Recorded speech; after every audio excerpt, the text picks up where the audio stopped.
So hi hello friends, welcome to increase knowledge for ఎడ్జిటీ channel. So చూడండి, మనం ఈరోజు చెప్పుకోబోయే టాపిక్ వచ్చేసి ఇంగ్లీష్ సంబంధించినటువంటి మెథడాలజీలో ఉన్నటువంటి one of the important topic and small topic. మనకు ఆన్లైన్ ఎగ్జామ్లో జరుగుతాయి కాబట్టి ఎగ్జామ్స్ ఆన్లైన్లో ఎవరికో ఒకరికి ఖచ్చితంగా క్వశ్చన్ పేపర్లో వచ్చేటువంటి టాపిక్ అటువంటి టాపిక్ని తీసుకొని ఫస్ట్ డెమో కిందకి చెప్పాలని తీసుకురావడం జరిగింది. సో చూడండి, ఇంగ్లీష్ మెథడ్. సో మనకు మొత్తం కంటెంట్లో ప్రతి కంటెంట్ మెథడ్ మనకి కీలక పాత్ర పోషిస్తుంది ఈసారి. కాబట్టి చూడండి, ఇంగ్లీష్ మెథడ్ని కూడా మనము నెగ్లెక్ట్ చేయకూడదు. సో మనము ఇంగ్లీష్ అంటేనే మనం ఏం చేస్తాము, ఫ్లూయెన్సీ ఇంగ్లీష్ అయినా వాడడం అనేది జరగదు, అది మనకు తెలుసు. మనము ఓన్లీ ఎగ్జామ్స్ అయినా సరే, సెంటెన్స్ అయినా సరే మాతృభాషలోనే వాడడం అనేది జరుగుతూ ఉంటుంది, గుర్తుపెట్టుకోండి. సో చూడండి, ఈరోజు ఈ ఇంగ్లీష్ మెథడాలజీలో మేము డెమో కింద తీసుకొచ్చింది ఏంటంటే సింపుల్ టాపిక్ తీసుకొచ్చినాము. సో అదేవిధంగా మీకు ఒక హాఫ్ మార్క్ తెచ్చిపెట్టేటువంటి ఒక టాపిక్ని తీసుకురావడం అనేది జరిగింది. సో టెట్ కమిటీకి లేదా డిఎస్సికి ఒక మెయిన్ రోల్ చేస్తుంది. అదే మనకు హోమోనిమ్స్, హోమోఫోన్స్, హోమోగ్రాఫ్స్. సో మీకు ఇప్పటికే థర్డ్ వచ్చింటుంది. సో కాబట్టి ఆ టాపిక్స్ గురించి మనము ఈరోజు డిస్కషన్ చేయాల్సి ఉంటుంది. సో చూడండి, ఫస్ట్ వన్ వచ్చేసి హోమోనిమ్స్. సెకండ్ వన్ వచ్చేసి హోమోఫోన్స్. థర్డ్ వన్ వచ్చేసి హోమోగ్రాఫ్స్. గుర్తుపెట్టుకోండి. సో మనకు ఇంగ్లీష్ మెథడాలజీలో మనకు వన్ ఆఫ్ ది కీ పాయింట్గా ఈ టాపిక్ ఉండడం అనేది జరిగింది. సో చూడండి, ఆన్లైన్లో ఎగ్జామ్ జరిగాయి కాబట్టి సో ఒక పేపర్లో కాకపోయినా కూడా ఇంకొక పేపర్లో టచ్ కావడం అనేది జరుగుతూ ఉంటుంది ఈ టాపిక్. సో మన అదృష్టం ప్రకారం మనకే తగిలితే చాలా ఈజీ టాపిక్ కాబట్టి ఈజీగా దీన్ని తీసుకుని వెళ్ళొచ్చు. సో చూడండి, ఫస్ట్ ఒక్కొక్క దాని గురించి చెప్పుకోవడం అనేది జరుగుతుంది. సో చూడండి, సో ఫస్ట్ ఇక్కడ హోమో అంటే అర్థం ఏంటంటే గ్రీక్ భాషలో మనకు హోమో అంటే ఏంది అని అంటే గుర్తుపెట్టుకోండి, హోమో అంటే సేమ్ అని అర్థం. సో ఈ నేమ్స్ అని అంటే అర్థం ఏంటంటే నేమ్ అని అర్థం. సో సేమ్ నేమ్ కలిగినటువంటి వాటిని మనము హోమోనిమ్స్ అని చెప్పడం అనేది జరుగుతుంది. సో ప్రతి దానికి మనం ఈ విధంగా డివైడ్ చేసుకోవాలి. అదేవిధంగా ప్రతి దాంట్లోనూ 3 భాగాలు అనేవి దీనిలో కీలక పాత్ర పోషిస్తాయి. సో చూడండి, ఫస్ట్ వన్ వచ్చేసి స్పెల్లింగ్, సెకండ్ వన్ వచ్చేసి ప్రొనౌన్సేషన్, థర్డ్ వన్ వచ్చేసి meaning. So spelling, pronunciation, so meaning, ఇవి 3 మనకు ప్రతి దాంట్లోనూ కీలక పాత్ర పోషిస్తాయి. వీటికి డిఫరెన్స్ తెలిపేటి కూడా ఈ 3. సో గుర్తుపెట్టుకోండి. వీటి గురించి వీటికి సంబంధించినటువంటి ఎగ్జాంపుల్ ఇచ్చి మనకు కింది వాటిలో హోమోనిమ్స్ ఏంటివి, సో హోమోఫోన్స్ ఏంటివి, హోమోగ్రాఫ్స్ అనేవి ఏంటివి అని అడగడం అనేది జరుగుతూ ఉంటుంది. సో చూడండి, హోమోనిమ్స్ అంటే గ్రీకు భాషలో సో హోమో అంటే సేమ్ అని, సో నేమ్ అంటే నేమ్ అని అర్థం. సో ఈ 2 పదాల కలయిక వల్లనే మనకు హోమోనిమ్స్ అనేది రావడం అనేది జరిగింది. సో ఇందులో మనకు చూడండి స్పెల్లింగ్. సో స్పెల్లింగ్ అంటే తెలుసు కదా. సో స్పెల్లింగ్ అనేది ఏ విధంగా ఉంటుందంటే స్పెల్లింగ్ అనేది మనకు సేమ్ ఉండడం అనేది జరుగుతుంది. సో స్పెల్లింగ్ అనేది ఏ విధంగా ఉంటుంది, మనకు సేమ్ ఉంటుంది. సో ప్రొనౌన్సియేషన్స్ అంటే మనం ఉచ్చరించేటువంటి సౌండ్ అనేది ఏ విధంగా ఉంటుందంటే సౌండ్ కూడా మనకు సేమ్ అనేది ఉంటుంది. చూడండి, స్పెల్లింగ్ ఉంటుంది కదా. సో మనము రాసేటువంటి ఒక స్పెల్లింగ్ కావచ్చు, ఒక పదంకి సంబంధించినటువంటి అక్షర సముదాయాలు అనేవి సేమ్గా ఉంటాయి. అదేవిధంగా మనం పలికేటువంటి ప్రొనౌన్సియేషన్స్ ఏ విధంగా ఉంటుంది అంటే మన వాయిస్ అనేది మనం ఆ విధంగా దాని గురించి ఉచ్చరిస్తున్నామంటే అది కూడా సేమే ఉంటుంది. ఇంకా మీనింగ్ అంటారా, సో మీనింగ్ అనేది మనకు దీంట్లో సేమ్ అనేది ఉంటుంది. సో మీనింగ్ అనేది నాట్ సేమ్. సో ఇక్కడ సేమ్ అనేది ఉండదు, గుర్తుపెట్టుకోండి. కేవలం స్పెల్లింగ్ మాత్రమే సేమ్గా ఉండడం అంటే ఎగ్జాక్ట్గా ఉండడం జరుగుతుంది. సో చూడండి, ప్రొనౌన్సియేషన్స్ కూడా మనకు సేమ్ ఉంటుంది. అదేవిధంగా మనకు మీనింగ్ అర్థం అనేది వేరే విధంగా ఉండడం అనేది జరుగుతుంది. ఎగ్జాంపుల్ చూసుకుంటే సో ఇందులో మనకు RIGHT రైట్ అనేటువంటి ఒక ఎగ్జాంపుల్ తీసుకుంటే సో దీన్నే మనకి ఇంకొక తీసుకుంటే RIGHT ఇంకోసారి కూడా తీసుకుంటాం. సో 2 తీసుకోవాలి. చూడండి, RIGHT ఇక్కడ కూడా నేను RIGHT రాశాను. సో ఇది అని మనం ప్రొనౌన్సియేషన్ ఏమంటున్నాము, రైట్ హ్యాండ్ అంటున్నాం. దీనికి ప్రొనౌన్సియేషన్ కూడా మనం ఏమంటున్నాం, రైట్ హ్యాండ్ అంటున్నాం. సో స్పెల్లింగ్ సేమ్ ఉందా RIGHT, సో RIGHT, సో రెండు సేమ్గానే ఉంటాయి. ఇప్పుడు మనం మీనింగ్ కాడికి వద్దాం. మీనింగ్ కాడికి వస్తే రైట్ అంటే ఒక మీనింగ్ ఏమొస్తుంది మనకు, కరెక్ట్ అని వస్తుంది. రైట్ అంటే ఒక మీనింగ్ ఏమొస్తుంది, కరెక్ట్ అనేటువంటి మీనింగ్ వస్తుంది. సో సరైనది అనే మీనింగ్ అనేది వస్తుంది. అదే ఇంకొక రైట్ తీసుకున్నాం అనుకోండి, మనకు ఏమొస్తుంది, మనకు ఒక హక్కు గురించి అనేది వస్తుంది. సో మనకు హక్కులు ఉన్నాయి కదండి, సో ఆ హక్కుల గురించి తెలుపుతుంది రైట్స్ అనేది. సో ఈ రైట్కు స్పెల్లింగ్స్ కరెక్టే ఉన్నాయి, సో ప్రొనౌన్సియేషన్ కరెక్టే ఉన్నాయి, కానీ మీనింగ్ వచ్చేసరికి ఏమైంది, మారిపోవడం అనేది జరుగుతూ ఉంది. సో ఇటువంటి వాటిని మనం ఏమంటామంటే హోమోనిమ్స్ అని చెప్పడం అనేది జరుగుతుంది. సో హోమోనిమ్స్ అంటే ఇవి గుర్తుపెట్టుకోండి. చాలా సింపుల్ టాపిక్, కన్ఫ్యూజ్ కాకుండా 1-2 సార్లు నేర్చుకుంటే మనకు ఒక హాఫ్ మార్క్ కీ రోల్ చేసేటువంటి డిఎస్సిలో కానీ టెట్కమ్ ట్యాట్లో కానీ మనకు చాలా ఉపయోగపడుతుంది. నెక్స్ట్ హోమోఫోన్స్ దగ్గరికి వద్దాం. సో మీకు తెలుసు గ్రీక్ భాషలో హోమో అంటే మనం ఏమంటాం, సేమ్ అంటాం. గ్రీక్ భాషలో హోమో అంటే మనం ఏమంటాం, సేమ్ అని చెప్పడం జరుగుతుంది. ఫోన్స్ అంటే అర్థం ఏంటంటే, ఈ గ్రీక్ భాషలో దాని అర్థం ఏంటంటే సౌండ్ అని అర్థం. సో సౌండ్ అని అర్థం. చూడండి, సేమ్ సౌండ్ గుర్తుపెట్టుకోండి. ఇక్కడైతే సేమ్ నేమ్, ఇదైతే సేమ్ సౌండ్ అనేటువంటి అర్థాన్ని ఇస్తుంది. ఇప్పుడు మనము ఈ 3 బేసిక్ అనేటివి ఇక్కడ రాసుకోవాలి. సో ఇవి మనకు డిఫరెన్స్ అనేవి ఈ 3 దొరుకుతాయి కాబట్టి స్పెల్లింగు, ప్రొనౌన్సియేషను, సో మీనింగ్, ఈ 3 మనం తీసుకోవాల్సి ఉంటుంది. ఇక్కడ చూస్తే స్పెల్లింగ్, సో చూడండి స్పెల్లింగ్ అనేది మనకు సేమ్ అనేది ఉండదు, spelling not same, so same అనేది ఉండడం అనేది జరుగుతుంది. ప్రొనౌన్సియేషన్, ఇప్పుడు సౌండ్ అంటేనే మనకు ప్రొనౌన్సియేషన్స్, సో వాయిస్ నుంచి వచ్చేదే మనకు సౌండ్, సో అదే మన ప్రొనౌన్సియేషన్. గుర్తు పెట్టుకోండి. సో సౌండ్ అని ఉంది కాబట్టి ప్రొనౌన్సియేషన్ మనకు సేమ్గా ఉండడం అనేది జరుగుతుంది. ఇంకా మీనింగ్ దగ్గరికి వస్తే, సో మీనింగ్ మనకు ఇక్కడ సేమ్ అనేది ఉండదు, నాట్ సేమ్, సో సేమ్ ఇక్కడ ప్రొనౌన్సియేషన్. కేవలం సౌండ్కు సంబంధించినటువంటి ప్రొనౌన్సియేషన్ మాత్రమే మనకు ఇక్కడ ఈక్వల్గా ఉండడం అనేది జరుగుతూ ఉంటుంది. ఈ స్పెల్లింగ్ అనేటివి మనకు ఈక్వల్గా ఉండవు. సో మీనింగ్ అనేది కూడా మనకు వేరే అర్థాలు అనేటివి రావడం అనేది జరుగుతూ ఉంటుంది. ఇప్పుడు మనం దీనిలో ఎగ్జాంపుల్ తీసుకుంటే, సో చూడండి, ఇప్పుడు EYEI అంటాం, సో EYEI అంటాం. అలాగే ఇది కూడా మనకు ఐనే, గుర్తుపెట్టుకోండి, ఇది కూడా మనకు ఐనే. EYEI అంటే మనం ఏమంటాము, మీనింగు కన్ను కదండి. సో మనకు ఉన్నటువంటి కన్నును ఐ అంటాం. తర్వాత ఇక్కడ ఉన్నటువంటి ఐకి మీనింగ్ ఏంటంటే నేను. సో చూడండి మీనింగ్ చూడండి ఏ విధంగా ఉందో. స్పెల్లింగ్ ఏమైనా కరెక్ట్గా ఉన్నాయా, సో ఇక్కడ చూడండి స్పెల్లింగ్ అయితే RIGHT ఉండడం అనేది జరిగింది. సో స్పెల్లింగ్ ఇక్కడ సేమ్ ఉన్నాయి కాబట్టి సేమ్ స్పెల్లింగ్ అని చెప్పడం అనేది జరిగింది. ఇక్కడ ప్రొనౌన్సియేషన్ చూసుకుంటే, సౌండ్ చూసుకుంటే సేమ్ ఉండడం జరిగింది, రైట్ అని చెప్పడం అనేది జరిగింది. సో ఇక్కడ చూడండి ప్రొనౌన్సియేషన్ అంటే ఇక్కడ సౌండ్ అనేది ఎగ్జాక్ట్లీగా సౌండ్ అనేది దీని మీనింగ్ ఉంది కాబట్టి ఖచ్చితంగా వాయిస్ అనేది సేమ్గా ఉంటుంది. కాబట్టి ప్రొనౌన్సియేషన్ మాత్రమే మనకు పలకే విధానం మాత్రమే, సో మనకు వచ్చేటువంటి సౌండ్ ప్రొనౌన్సియేషన్ మాత్రమే సేమ్గా ఉండడం జరిగింది. ఇక్కడ మీనింగ్ వస్తే వేరే మీనింగ్ రావడం జరిగింది. సో ఇక్కడ చూస్తే కూడా మనకు మీనింగ్స్ అనేటివి మారడం అనేది జరిగింది. సో చూడండి కన్ను, సో ఫస్ట్ ఐకి మనం ఏమంటాం కన్ను అని చెప్పడం జరిగింది. సెకండ్ ఐకి వచ్చేసి నేను అనే మీనింగ్ రావడం అనేది జరిగింది. సో ఈ విధంగా మనకు ఎగ్జాంపుల్స్ అనేటివి ఉండడం అనేది జరిగింది. సో మీకు టెలిగ్రామ్లో వీటికి కావాల్సినటువంటి మెనీ ఎగ్జాంపుల్స్ మీకు PDF రూపంలో త్వరలో అందిస్తాం.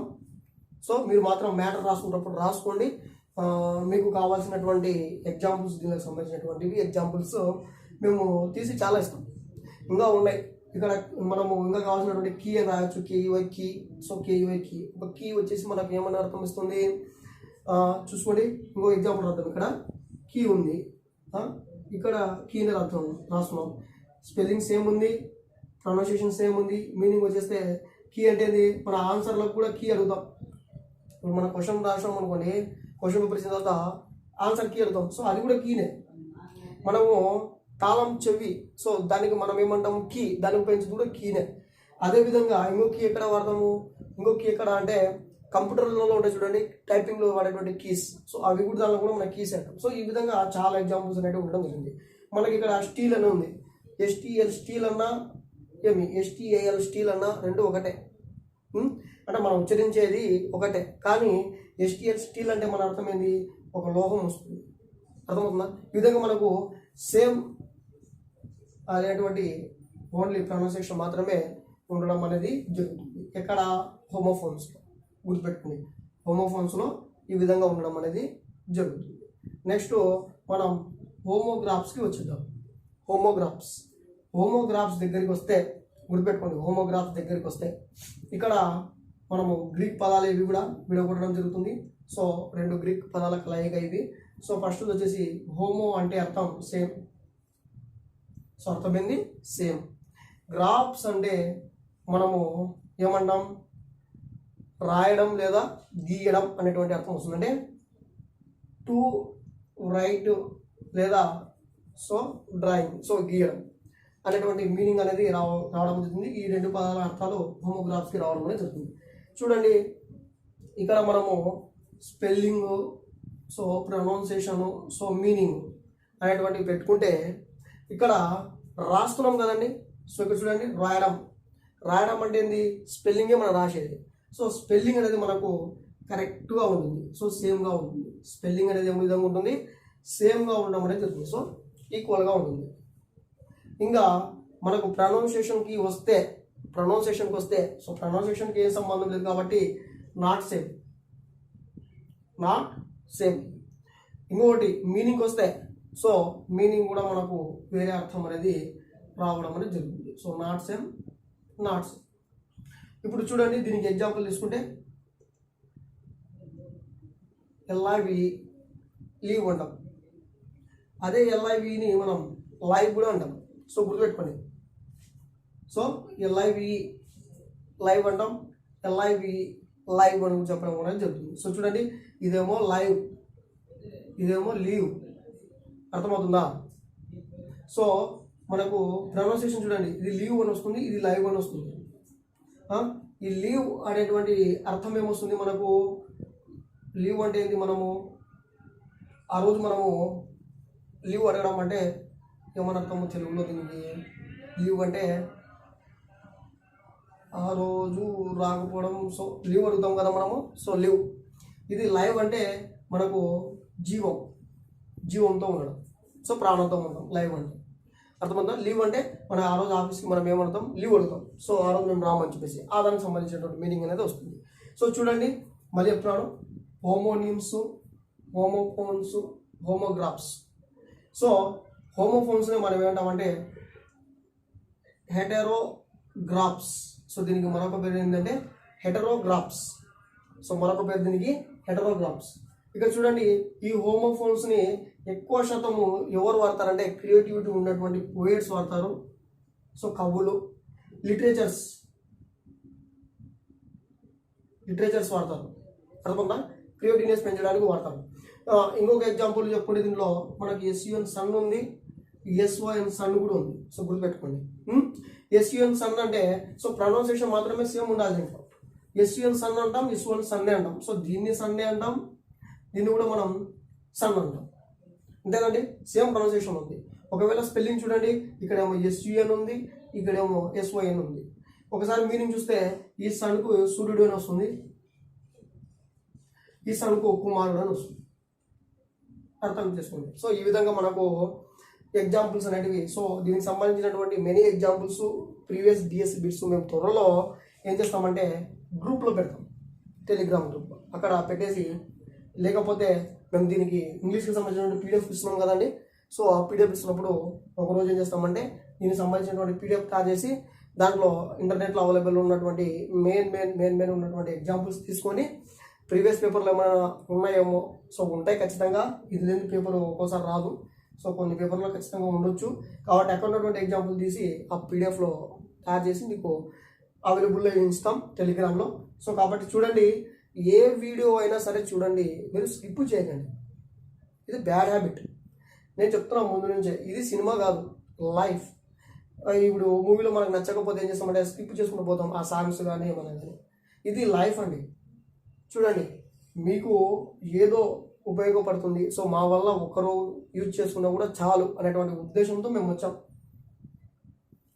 గుర్తుపెట్టుకోండి, మేము ఎప్పటికైనా ఒకే మాట చెప్తాం, మా వల్ల ఒక్కరు బాగుపడినా చాలు. సో మా పేరు చెప్పాల్సిన అవసరం కూడా లేదు. ఒక్కరు డిఎస్సి జాబ్ కొట్టినా చాలు మా వల్ల, మాకు అది ఆనందం అంతే. మళ్ళీ మేము పలాంచాల్లో నేర్చుకున్నాం, ఆ వల్ల మాకు అవసరమే లేదు, చెప్పుకోవాల్సిన అవసరం కూడా లేదు మీకు. చూడండి, మీ కష్టపడండి, మేము సహాయం చేస్తాం. మీ కష్టం మీదే, మీ కష్టానికి మీరే బాధ్యులు, మీరే జాబ్ తెచ్చుకోండి. ఏమంటే మేము ఇన్ఫర్మేషన్ ఇస్తాం అంతే. మీ తల్లిదండ్రులు సంపాదించేటువంటి సంపాదన పెట్టి మీరు కోచింగ్ సెంటర్లకు పోతామంటే పోండి, తప్పు లేదు. కాబట్టి మీ దగ్గర పరిస్థితులు బాగాలేకపోవడం వల్ల, లేకపోతే ఇంట్లో ఉన్నటువంటి గృహిణులు, మహిళలు మెయిన్ ఇంపార్టెంట్గా, వాళ్ళు ఇంట్లో నుంచి చదువుతూ ఉన్నారు. సో వాళ్ళ కోసం నేను యావరేజ్ స్టూడెంట్ కోసం వాళ్ళ కోసం తెచ్చాను నేను అంతే. కాబట్టి చూడండి, మా వల్ల ఒక్కరి యూజ్ అయినా చాలు. మేమైతే కంటిన్యూగా చేస్తూ ఉంటాం. మాకు నెగిటివ్ వచ్చినా సరే, పాజిటివ్ రెస్పాన్స్ వచ్చినా కూడా మా బాధ్యత మేము నిర్వర్తిస్తాం. సో మీ బాధ్యత మీరు నిర్వర్తించండి, అదే మాకు కావాల్సింది. సో చూడండి, ఇది మనకు హోమోనిమ్స్, హోమోఫోన్స్, హోమోగ్రాఫ్స్ అనేవి ఉండడం జరిగింది. సో నెక్స్ట్ మెథడాలజీలో మనకు ఈసారి ఒక కొత్త వర్డ్స్ అనేటివి 2 ఇంట్రొడ్యూస్ చేయడం జరిగింది. సో కొత్త అంటే ఏం కొత్త కాదు, చూడడానికి కొత్తగా ఉంటాయి కానీ ఆ పదాలు మనకు చాలా సింపుల్గా వచ్చేస్తాయి. సో వీటి గాలి కూడా చాలా ఈజీ. సో చూడండి, మనము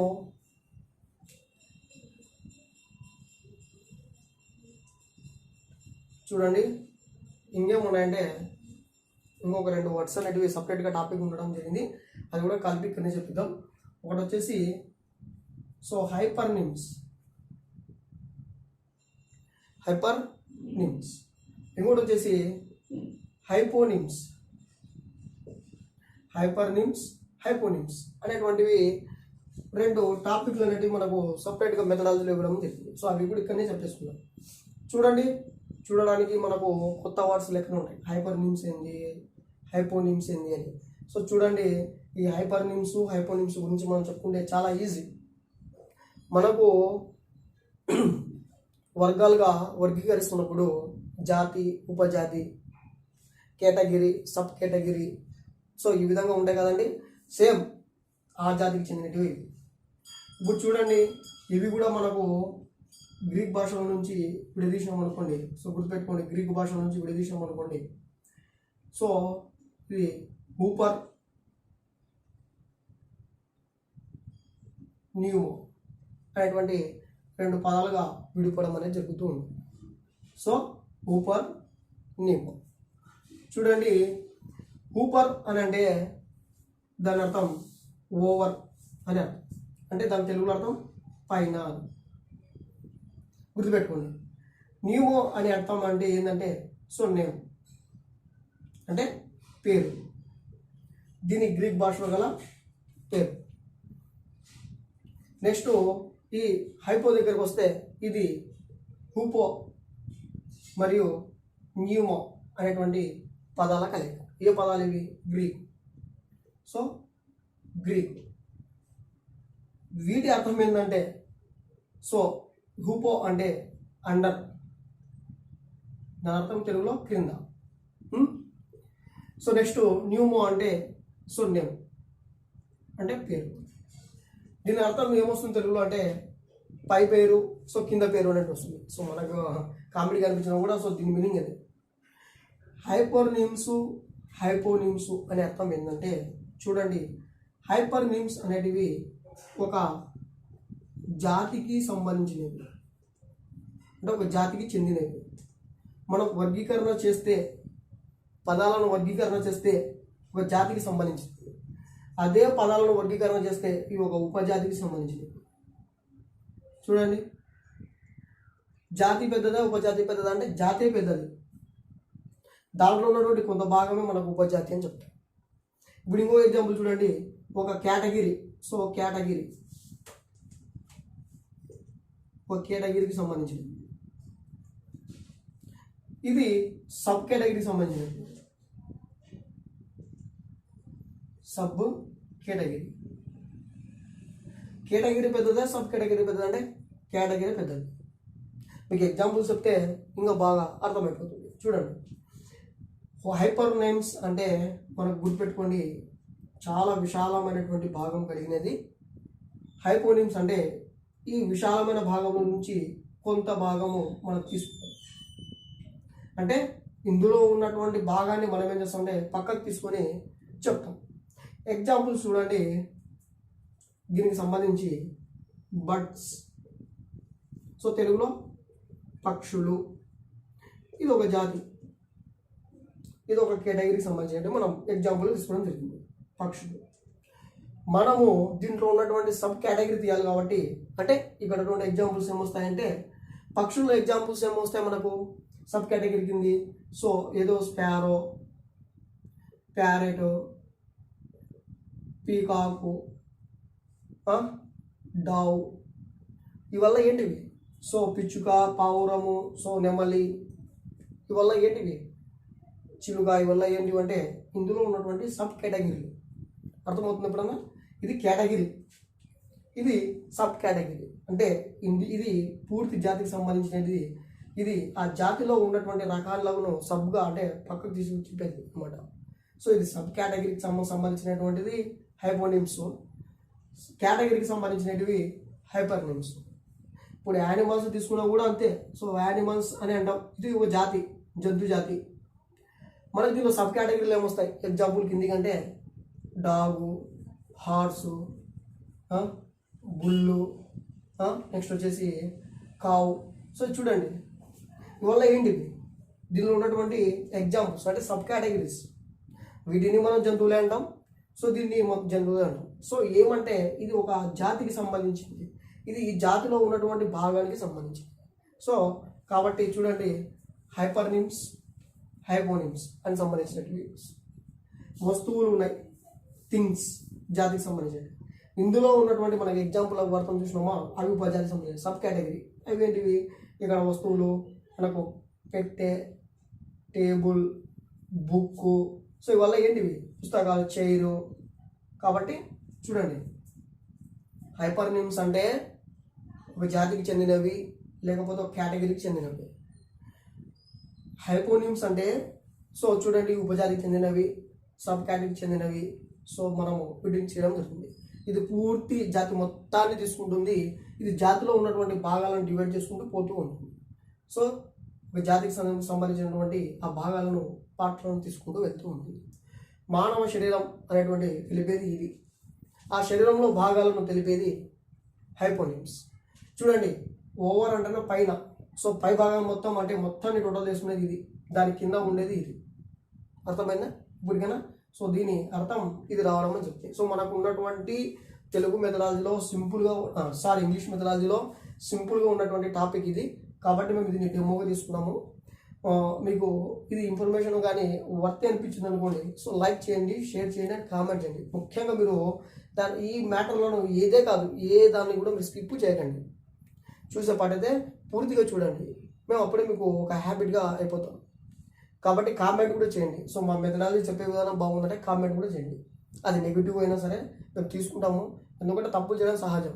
నేను నిన్ననే చెప్పాను సైకాలజీలో, దాన్ని మేము సవరించుకుంటూ వెళ్తాం. సరేనా? సో ఆ నెగిటివ్ని కూడా పాజిటివ్ తీసుకుని వెళ్ళే గుణం మా దగ్గర ఉంది. కాబట్టి దీనికి సంబంధించినటువంటి ఇన్ఫర్మేషన్ మీకు ఏమైనా పీడిఎఫ్ కావాలంటే త్వరలో మేము అతి త్వరలో కూడా మేము ఏం చేస్తామంటే టెలిగ్రామ్లో పెట్టడం అనేది జరుగుతూ ఉంటుంది. సో మీకు ఏం పీడిఎఫ్ ఉన్నా మీకు నిశ్చయంగా మీరు టెలిగ్రామ్లో చూసుకోవచ్చు. కొన్ని మాత్రమే మేము అవైలబుల్గా ఇస్తాం. సరేనా? సో కాబట్టి మర్చిపోద్దండి. సో లైక్ చేయండి, షేర్ చేయండి అండ్ సబ్స్క్రైబ్ చేయండి. మీ ఫ్రెండ్స్తో కూడా సబ్స్క్రైబ్ చేయండి. సో టెలిగ్రామ్ లింక్ కూడా ఉంటుంది, అందులో కూడా జాయిన్ అవ్వండి. డైలీ ఎగ్జామ్స్ జరుగుతూ ఉంటాయి అందులో. సో ఇక్కడ డైలీ ఆన్లైన్ క్లాసెస్ జరుగుతూ ఉంటాయి. ఈరోజు జరిగినటువంటి క్లాసెస్ రేపు మేము ఎగ్జామ్ పెడుతున్నాం కాబట్టి సో మీరు మాకు అక్కడ సహకరించగలరు, సో ఇక్కడ కూడా సహకరించగలరు. So thank you.